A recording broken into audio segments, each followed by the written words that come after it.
Non, nous savons que le Togo se bat depuis presque 30 ans pour asseoir les fondamentaux d'un état de droit, avec tout ce qui va comme incompréhension et rendez-vous raté.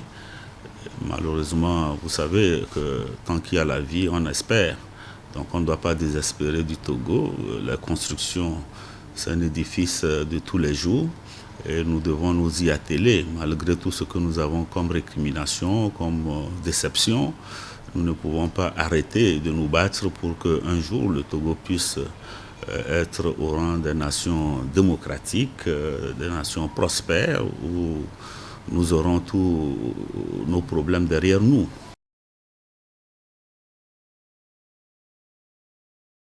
Vous savez, une candidature unique de l'opposition, vous connaissez mon opinion par rapport à ça.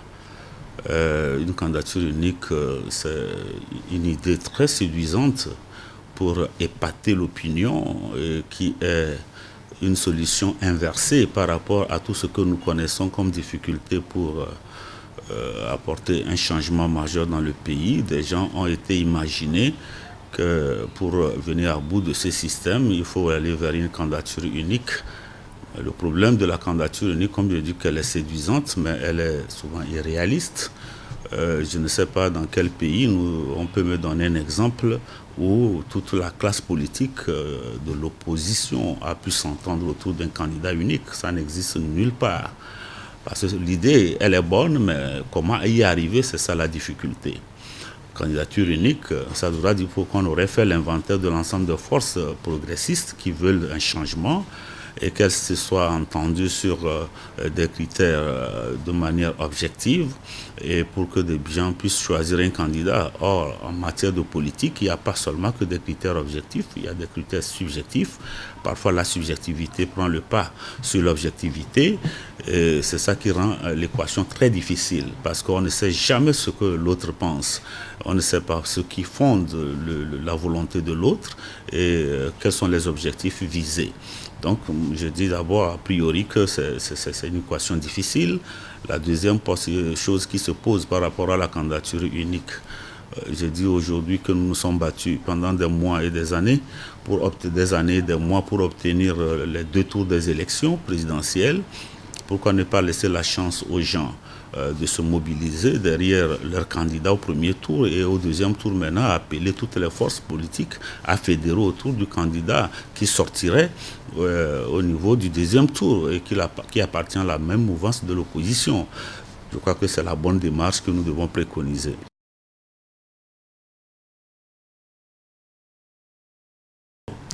Oui, nous étions allés, nous avons envoyé une délégation pour aller écouter parce que par respect nous sommes allés, on a écouté, mais nous disons que ce n'est pas aujourd'hui que nous allons aller nous enfermer dans cette démarche qui n'aboutira pas. La preuve en est qu'aujourd'hui, beaucoup de candidatures s'annoncent. Comment vous allez faire en sorte que toutes ces candidatures-là qui s'annoncent, des gens puissent se retirer au profit d'un candidat? À plus forte raison, un candidat qui ne soit pas politique. Vous savez, le problème en Afrique, les gens biaisent le problème. On a vu dans des pays à côté, lorsque vous allez chercher des gens qui ne sont pas des politiques, qui n'ont pas été pétris dans le débat politique, qui n'ont pas été éprouvés par toute cette expérience-là que nous avons, qui arrive de nulle part pour être au perchoir. Parfois, c'est difficile pour ces gens-là de gouverner. Et on a vu le cas à côté de nous, avec les difficultés qu'on connaît. Donc, être un homme politique, c'est un processus très long. On subit des attaques, on subit des critiques, on subit de tout. Ça forge la personnalité. Et les hommes politiques, ils ont un projet de société, ils ont beaucoup de programmes, ils ont beaucoup de choses, les gens les connaissent.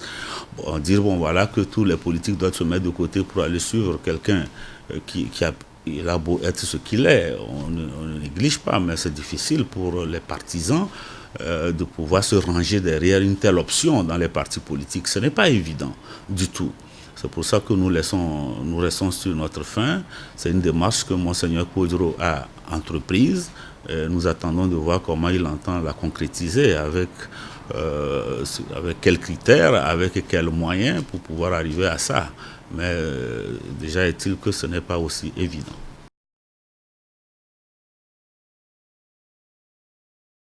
Non, moi, je ne pense pas. Je ne suis pas un adepte, un défaitiste qui croit que les choses sont faites d'avance. Pour qu'une élection se gagne, elle se joue à deux niveaux essentiellement. Au niveau des règles du jeu électoral, c'est-à-dire les conditions d'organisation des élections, les règles de transparence, de traçabilité des résultats. Voilà un combat sur lequel beaucoup de partis politiques, nous devons nous battre pour voir si on peut améliorer le système. La deuxième chose qui est importante et qui est indispensable et incontournable, c'est la mobilisation du peuple. Parce que si le peuple, les Togolais, pour une fois, se réveillent pour dire, écoutez, on a toujours été abusé par ces discours défaitistes qui nous font croire que les jeux sont joués d'avance, donc on n'irait pas prendre notre carte d'électeur, on n'irait pas voter. Avec ce taux d'abstention record qu'on connaît dans nos pays, on pourrait dire que bon voilà, les jeux sont faits d'avance. Mais si le peuple se mobilise énormément pour minimiser l'impact de l'abstention, il me semble que le miracle peut se produire en 2020.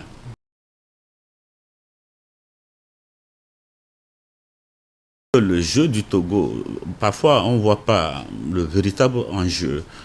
Au Togo, le pouvoir ne gagne pas parce qu'il a une certaine assise. Bien sûr, c'est un parti vieux qui a ses structures, qui a ses éléments sur le terrain, mais analyser un peu les résultats des élections depuis 1990 à ce jour. Les résultats du pouvoir sont toujours cantonnés dans une fourchette déterminée. Et quand on fait la somme avec l'ensemble des électeurs attendus normalement, si tout le monde allait prendre sa carte d'électeur et que tout le monde prenait sur lui d'aller voter le jour des élections, il me semble que vous voyez qu'il y a un cap. C'est-à-dire le taux d'abstention a été toujours ce qui a desservi l'opposition togolaise. Donc que les Togolais se réveillent, que le droit de vote, que tout le monde prenne conscience que être citoyen, c'est choisir. C'est la citoyenneté qui est à la base de notre... c'est ça qui est le mot d'ordre. Et qu'on ne peut pas être citoyen et refuser d'aller voter. Le jour du vote, même s'il y a 20, 30 candidats, il y aura toujours un ou deux qui sortiront du lot et qui vont capter, c'est-à-dire l'adhésion de la majorité de la population, et ils sortiront. Donc c'est minimiser l'impact de l'abstention. Parce que voyez-vous, je donne un exemple tout récent. Au niveau des élections locales, j'étais candidat, j'avais ma liste à Tchaoudjo 1. Il y avait 68 000 inscrits. Hein? Malgré que les gens n'aient pas pris leur carte d'électeur, il y avait au moins dans le Tchaoudjo 1 68 000 inscrits. Mais le jour du vote, à peine 20 000 personnes sont allées voter. 48 000 personnes sont restées chez eux. Donc ils ne sont pas allés voter. Sur les 20 000, UNIR a pris 11 000 voix, c'est-à-dire qu'ils ont fait le plein des voix, malgré avec tout ce qu'on connaît comme stratégie au niveau de ce parti-là, ils n'ont eu que 11 000 voix. À supposer un seul instant que les 48 000 autres personnes qui, en réalité, auraient voulu que les changements arrivent, mais qui ne sont pas, qui sont restés chez eux. S'ils étaient allés voter, UNIR n'aurait même pas un seul siège. Mais étant donné le fort taux d'abstention pour 68 000, 20 000 vont voter, 1 500 bulletins nuls. Sur les 18 500, UNIR prend 11 000 voix et il a 12 sièges sur 19. Voyez-vous, ça dit que prenez à tous les niveaux, vous allez retrouver presque la même réalité. Donc c'est le taux d'abstention qui est beaucoup plus notre adversaire au niveau du Togo.